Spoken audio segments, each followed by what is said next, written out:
Thank you, Ryan, for letting me be a part of the show today. We're talking today specifically about Mars, the second and ninth lord for a Pisces lagna.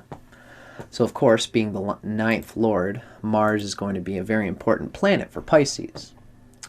As we can see here, for Pisces, Jupiter is the first lord, Mars is the second lord, because Aries is the second house of Pisces. And Scorpio is the ninth house from Pisces. So that makes Mars have the capacity to be the strongest yoga producer and is the most auspicious planet for a Pisces. We're eventually going to talk about how Pisces is not typically a Martian protector type, but it can protect the right things. It usually involves ethics, morality, and its own family. Pisces is good at protecting these things. By protecting its ethics and the philosophy of other people, it even protects and learns to manage its own family and resources well. Now, this diagram comes from Ryan Kirksack's astrology apprenticeship program.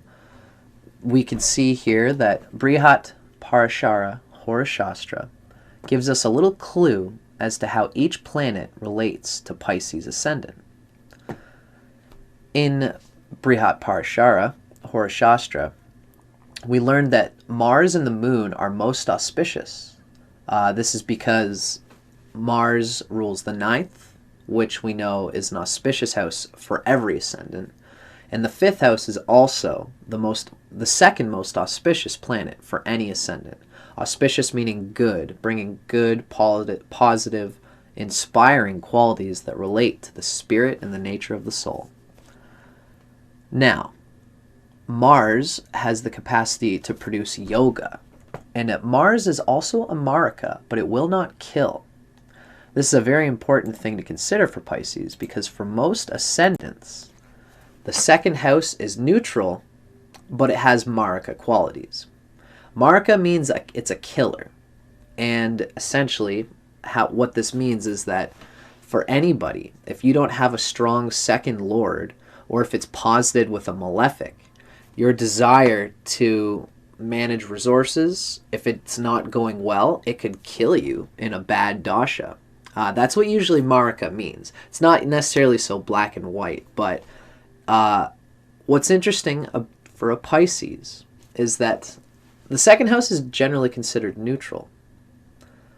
But because the second house lord, Mars, also rules the ninth house for a Pisces, it's as if the neutral second house is painted white. It's painted auspicious. So Pisces doesn't have to deal with the maiming, it doesn't have to deal with the killer marika qualities of Mars as much. What Brihat gives us is that, again, as we can see here, Mars is a marika, and it will not kill. It may maim, and it may damage, but it will not kill. So if you have an ugly Mars dasha when you're old and you've got a bad placement of Mars, it could still hurt you, but because it's the ninth lord, you will be protected. The positive qualities of the ninth house, which is Scorpio here, will help to protect the second house, because Pisces so naturally acclimatizes itself to Mars. So let's talk a little bit about Mars for a Pisces.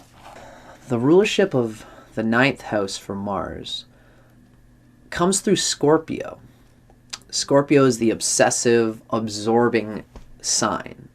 So Pisces tends to gain all of its guruship. Mars is the guru for Pisces. So Pisces is deeply led to self-realization and to understand its role in society and to understand society, to understand ethics. These are all ninth house themes. And Pisces gains this sort of wisdom, this sort of inspiration, through Scorpio, through combining with groups, through combining with other people who are connected to the same values, almost, to the same group ambition. When Pisces comes together with a group of people all going in the same direction, Pisces gains ninth house qualities. It gains wisdom through that obsessive, collective mission of a group. Because we know Scorpio is the opposite of the second house. It's group resources. So, in this series, we've been learning that the nature of the planetary lords is deeply expressed by its exaltation point, as well as its digbala. So, Mars is exalted for every lagna in Capricorn. We know that this typically means that the protective qualities of Mars always does well when it's looking in a structure outside of itself. This tells us a lot about Mars, that it's exalted in Capricorn. Mars is the engineer who can sit back and strategize the perfect war plan so that no ammunition is wasted. It can protect the interests of the group, the scorpionic thing that the group that Pisces gets involved in. And it also protects the house, the home, the material resources from the second house emphasis. So, the closer Mars is to Capricorn, the more Mars is looking to protect the interests of its business, the interests of the higher, of whatever it is the Pisces is involved in that's bigger than itself. Because Pisces is well known for getting involved with things bigger than itself. It's not usually the best solo entrepreneur. Pisces does better when it's with a company who protect its pension and protects its, gives it benefits and stuff like that. To a certain degree, of course, So, because when Pisces is working for a company bigger than itself or an organization bigger than itself, it's serving. And its creative qualities, Pisces' creative qualities are best served by serving something bigger than itself. Now, that's just for Pisces in general. But, they say Pisces shouldn't work for its ego. If it tries to get big ego 11th house things right now, it's not going to do well because Jupiter is debilitated in Capricorn. Mars is about protection. It's different from Jupiter. So now we're talking about Mars. And Mars is all about protection. It's like the goalie that stops bad things from coming in. The reason, when we think about Mars being exalted in Capricorn for a Pisces lagna, Capricorn is in the 11th house of a Pisces. So if a Pisces has to protect something, it shouldn't necessarily think about its creative expression. It shouldn't necessarily be trying to protect its fourth house themes, because Mars loses digbala in the fourth house, and it's also debilitated in Cancer. All this adds up to say that when something bad happens, and a Pisces tries to protect its own emotions, and it has this angry, visceral energy trying to secure its emotions, all it's going to do is engineer a shell around itself to protect its emotions. Pisces is good at doing this isolating shell thing, but it's only good if certain planets are doing it. If Jupiter's doing it or if the moon is doing it. But if Mars is what is close to the Cancer, or if it's in Gemini especially. Gemini is a bad place for Mars in general, especially for Pisces because it's in the fourth house. This way, Mars is protecting itself through what's familiar, through what it's always done. That's like Gemini and Cancer, the path that it's learned, not through knowledge, not through something bigger than itself, but just through what life has given it. If Mars is trying to protect what's familiar and what feels good emotionally for a Pisces, it's wasting energy, because Mars is meant to be noble. Mars is meant to see an engineering structure outside of itself, bigger than itself, in a group organization. That's why Mars is exalted in Capricorn.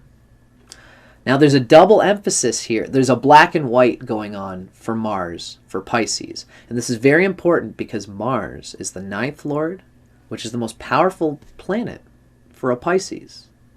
If Mars is close to Gemini, which is Pisces' 4th house, or if it's close to Cancer, which is where it's debilitated. Remember, Mars loses directional strength in the 4th house of Gemini.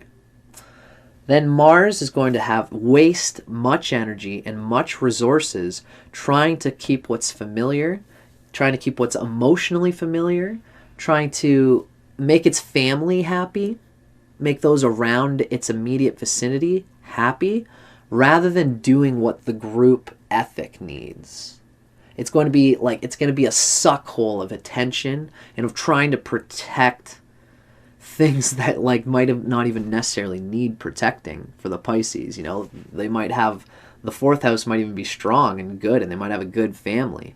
But the 2nd house and the 2nd lord and the 9th lord should not be protecting what feels good for a Pisces. The Pisces can manage its resources better, 2nd house, and it gains more luck when Mars is closer to the 10th house. When Mars is closer, and the 11th house, which is Capricorn's rulership. There's a double confluence here. Mars is in bad shape, and therefore the Pisces is in bad shape when Mars is closer to the 4th house and to Cancer. It wastes energy. It wastes its ability to use its noble anger. Pisces don't usually get angry, but they will if it's in this place, because they try to nobly express Mars energy, which we all need to express. If your Mars is in the 4th or 5th house and you're a Pisces, it's still important for you to express your emotions, your anger, and to do it in the way that you're used to. But you should always be thinking about directing that anger and that protection energy instead towards your business. Not doing it for yourself, but just saying, I feel angry and I'm going to protect my 11th house instead. I'm going to protect Capricorn and I'm going to protect my 10th house, which means that the Pisces, when it's closer to Capricorn, it will express this noble protection warrior energy through the group it's in and through its superiors in its business. When you have a Mars dasha and you have your Mars closer to Capricorn for a Pisces, you're going to have troubling things in your life that you need to protect yourself through. And if your energy is nobly going towards helping your business, if you put your mind towards whatever business, whatever organization you've allowed yourself to be a part of, Mars's energy is not getting sucked in a feedback loop of frustration. It can see what it's doing for the group.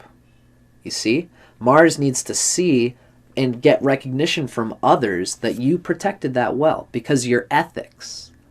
Pisces, the Scorpio the Scorpio rulership of the 9th house brings out an ethical responsibility to protect what feels good and right for Pisces. And if that energy is used only to protect their own emotions, they'll try and protect it forever. And they won't have a good business. They won't have, no one in the group bigger than them will support this self-contained anger, and it wastes the yoga karaka ship that Pisces is Mars is supposed to do, which means that Mars as a yoga producer will be flat out busted if it's in Gemini or Cancer. So look to where Mars is in closer to the 10th house and to the 11th house if you really want to see the Mars capacity of Pisces bring out the best qualities of Mars and the best qualities of yoga for Pisces.